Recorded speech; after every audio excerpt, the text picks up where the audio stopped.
in Jorge Lopez get lit up, leave the mound, throw his glove into the stands. The manager calls it unacceptable. Steve Gelbs of SNY says, hey, do you regret that? And he goes, no, I don't, because I'm on the worst effing team in the MLB. Did you just call the Mets? You want to clarify that, Jorge? Did you just call the Mets the worst effing team in the MLB? Yeah, I did. Yeah, that's right. I'm doubling down, and he gets DFA'd. Oh, my God, the comedy. Good morning, Boomer. How are you? Yeah, you and I were together when this was all going down, by the way. Yeah. And it was amazing to listen to Howie talk about it on the radio. Yeah, throwing the glove, the whole Jorge Lopez throwing the glove thing. We were listening on 880. Oh, it was unbelievable. And it just basically, I'm just going to say what everybody else is saying, is reflecting where they are right now, how they're playing, and the fact that they have to have a players-only meeting tells you all you need to know. Now, I've been a part of players-only meetings. They're not fun. A lot of times things will be said in there that need to stay in there. I hope that it stays in there. I hope somebody doesn't, decide to discuss what went on in that meeting. But this basically reflects the Mets season, reflects where they are as an organization. It is the right thing to DFA him immediately to get him the hell out of here. You do not want a guy speaking like that to your fan base. No matter how bad it is. And he may be right. He may be accurate. He may, there'll be Met fans out there making memes out of all of this. And yeah, okay, it's a joke. We get that. But the point is, you can't have a player acting this way, saying these things, and you have to immediately get rid of them. And this is part of a locker room culture problem, if you ask me.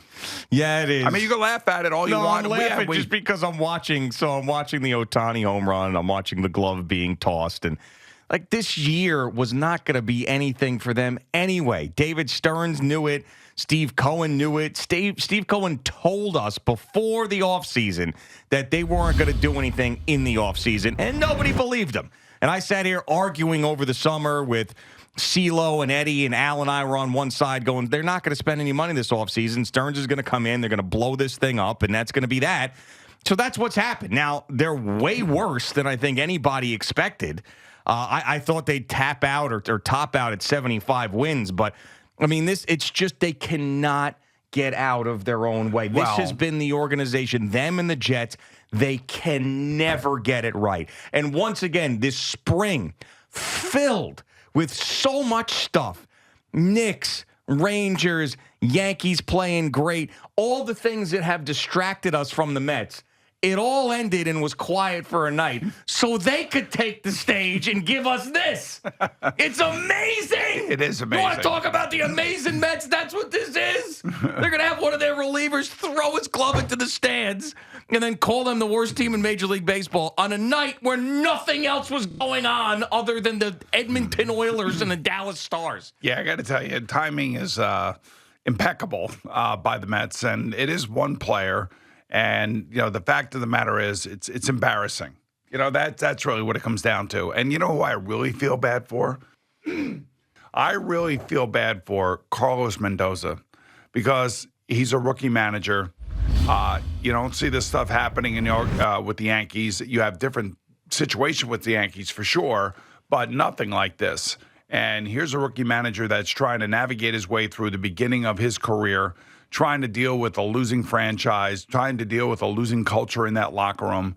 And now all of a sudden a nondescript, reliever basically not only is embarrassing as he's walking off the field, says the most embarrassing thing you could possibly say about the team that you're playing for. Yep. So I really feel bad for Carlos Mendoza. I do. And I'm serious about that. I am totally genuine about that. He should not have to deal with this. Somewhat responsible for the fact that this team is a complete joke? Are we going to sit here and only give a manager credit if they're winning or the clubhouse is great? This thing has spiraled out of control, so much so that this was indeed a players-only meeting. He wasn't around. Yeah, because they asked him whether or not he had spoken to Jorge Lopez yet when he was given his post-game presser, and he hadn't spoken to him yet. I'm like, what? Well, I guess because of the meeting. The first thing, and I know that baseball is a completely different animal. It's 162 games. It's guaranteed contracts. It's players run the freaking, the teams. I know the manager, especially when you're confronted with something like this, what do? The first thing that I would have done is I would have walked back to my office, pulled this young man into my office, and told him not only is it unacceptable, I am telling the general manager that you will be released and you will have to go find yourself another team to go play for. And he's probably like, great. I mean, I would have ripped him a new one. I'm telling you, like, this is what. And again, you can't always do this. Like, there's going to be weeks at a time where you may not talk to somebody. You just see them, and you may say something in a meeting, and you'll get in touch with each other. I mean, somehow, some way. But let me just tell you something. There comes a time when the coach has got to put, or the manager in this case, put his foot down and not allow. And the other thing is too, the other players got to hear the manager doing this or understand that the manager is in control. And I don't necessarily know that Carlos Mendoza has ever confronted or seen anything quite like this. But this is a guy that needed to be made an example of, and how he could have put his foot down. Well, I mean, they ended up DFAing Jorge Lopez, just saying, like, but this was a chance yeah. for him not to come out to the post-game press conference and say some BS that I haven't spoken to him yet. Yeah. This would have been a perfect opportunity to say, guys, I'll be out in a minute. I got to handle something here. Go in there, rip him a new one, and then come out and say, that is unacceptable. That player will not be here any longer. He does not reflect the culture that we're trying to build here for the New York Mets. And I think Carlos Mendoza, because he's a rookie, misses a huge opportunity here to really put his foot down. Yeah, and that again, it's just because he's probably a nice guy, probably deals with players all the time, has watched how Aaron Boone has dealt with the Yankees. That's how he learned how to become a manager, and probably does not want to confront anybody. Oh, so you still feel bad for him? Because I don't feel bad for him. Like, you got this opportunity. Well, yeah. The only people I feel bad for in the organization are those who have to come up with ways to convince people to buy tickets. Like, whether it's the marketing department or the ticket people, those are the people I feel bad for. They got one of the toughest jobs in America right now. There's so many coaches out there, and this is why teams end up firing coaches and hiring experienced coaches for situations like this, or managers in this case. And I feel bad. I do feel bad for him because he doesn't know. He's never been in a situation where he's had to call a player out before. And he's been around baseball forever, and everybody talked about how he was made for this job, and this was the perfect time. Dude, and you know why? You know why? Because he's a great communicator. Because he gets along with the players. The players respect him. My ass. There are times where players cross the line, and this is where the manager or the coach has got to put their foot down. I mean, like I think Brian Daboll is a prime example of that. Mm-hmm. He'll put his foot down. Sure. He will say something. He will have an uncomfortable conversation with somebody. And they have 3 times as many players as the baseball team has. Mm-hmm. And I just think that there are certain coaches that are afraid to say things. And when they are rookie in nature, in this case, we're talking about a rookie who's 55 games or 60 games into his budding career, is confronted with this asinine display of just jackassery. But you said that that was a layup for him, though. So it shouldn't have anything to do with his inexperience or being a rookie. He should have been able to handle that. Gio, he doesn't realize that it was a layup for him. That's the thing. Well, that's a problem then. Then I don't feel bad for him. I mean, he's not doing his job properly. It's like any sort of rookie baseball player, football player, basketball player. You know. Guy's been in dugouts forever. Remember Emmanuel Quickly and R.J. Barrett got here, and we were talking about, you got to give them time, guys. They got to understand they're not going to be Michael Jordan right out of the gate. It's a completely different situation. No, I'm sorry. It's the same. It's someone coming out of college or high school and then playing against grown men in a sport where you have to match with them physically, as opposed to a guy who's been sitting in dugouts for his entire life, jumping into this situation, just like every other person who looks smart before they get to the Mets becomes an idiot. I mean, there's so many examples of this. All these guys that came in, whether it's Brody Van Wagenen, the genius that he was, or Mickey Callaway, the pitcher whisperer, or Jared Scott or Zach Scott or whatever the hell. Some guys sending penis pictures, the other guys driving drunk. I mean, it's amazing. No matter who you are, you come here and you become an idiot. Luis Rojas, great shape. Another guy, man, I tell you, he's ready for this job, coming up through the ranks, minor league system, comes here, idiot.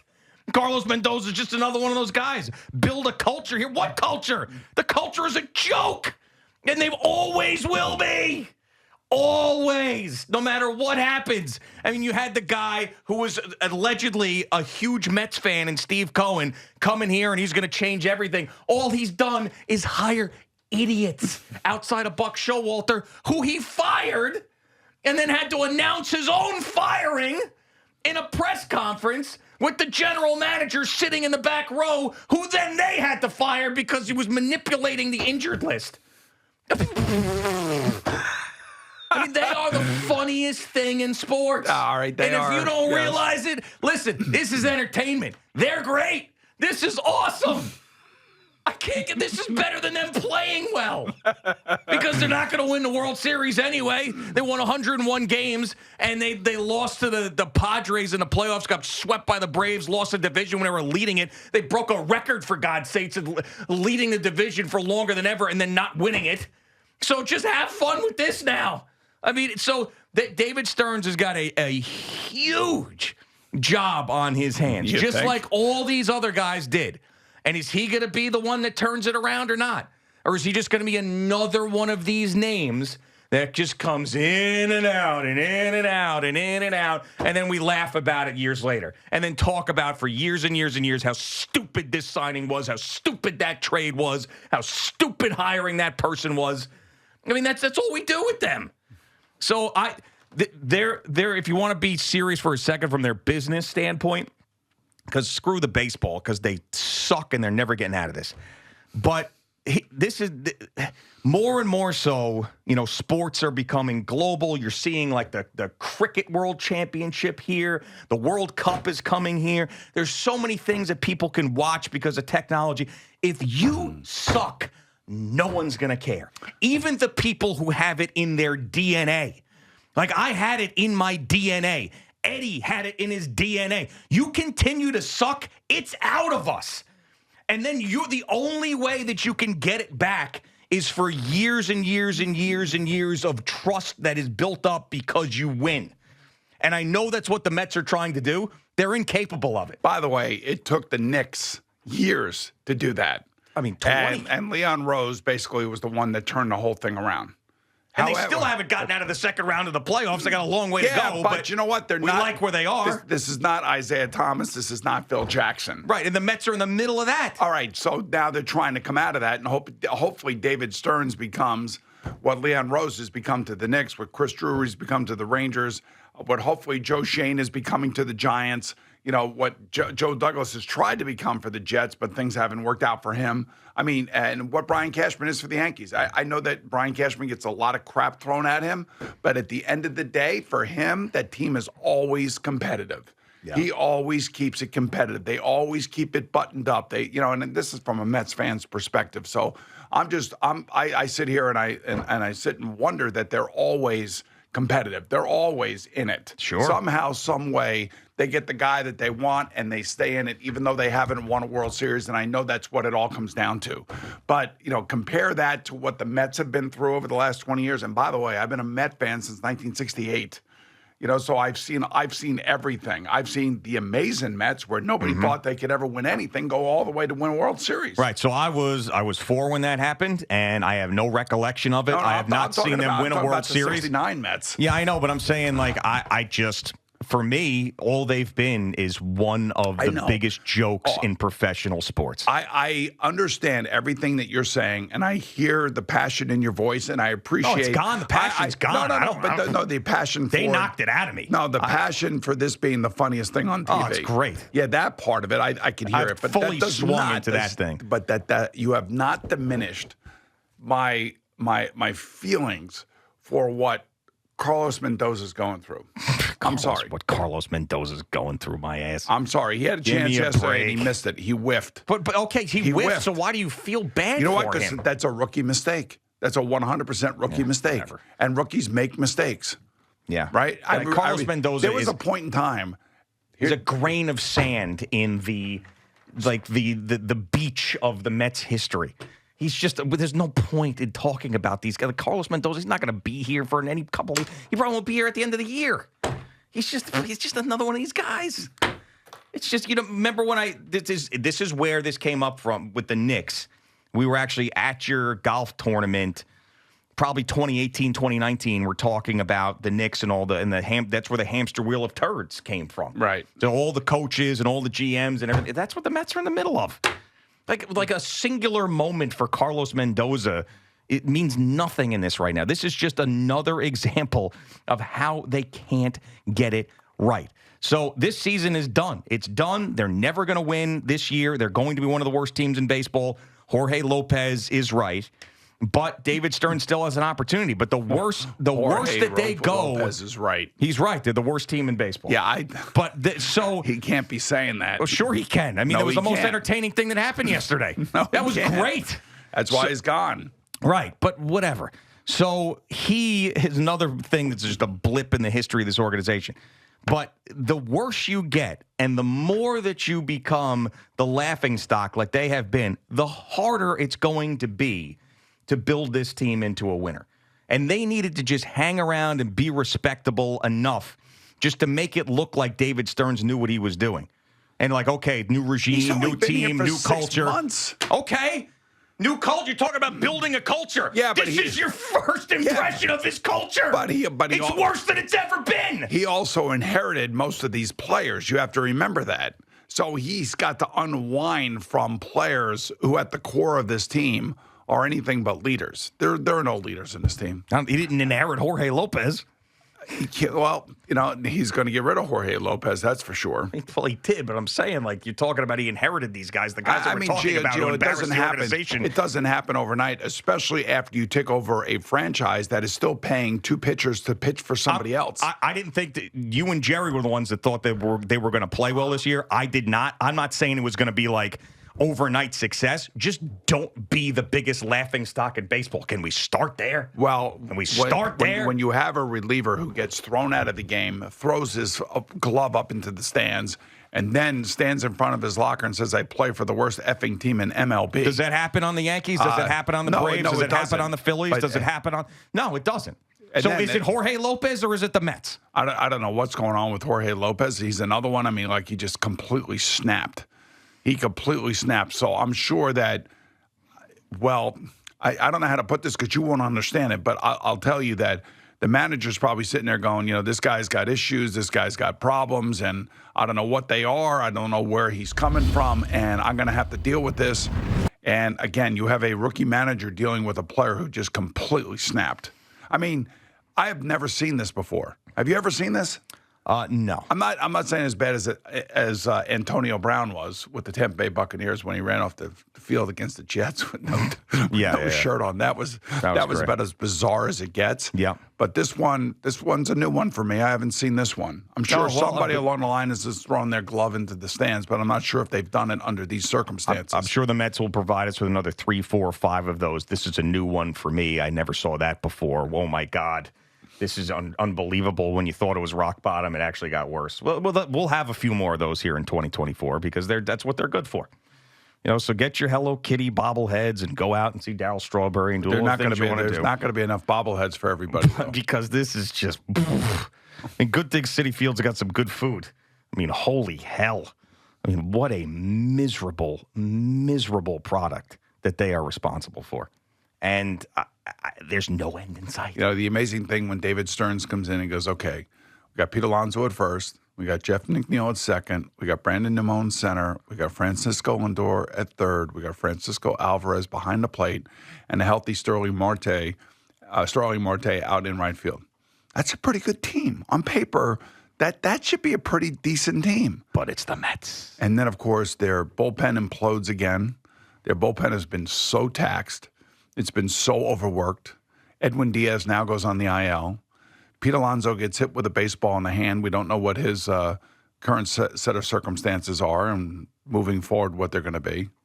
I mean, this is like... And in true... This is like a house of cards completely coming apart. And in true Mets fashion, where you could have potentially had the Knicks coming off an Eastern Conference Finals game if things went a different way, or the Rangers could have been playing Game 5 last night as opposed to tonight. Nothing goes on, and they're front and center. We're still here, everybody. Look at us. We're here. Remember us? The Big biggest Ten. joke in sports. We're here. Come on up. Get your tickets. Get your popcorn. Get your Shake Shack. Here we are. We suck. And we're going to let you know about it in spectacular fashion.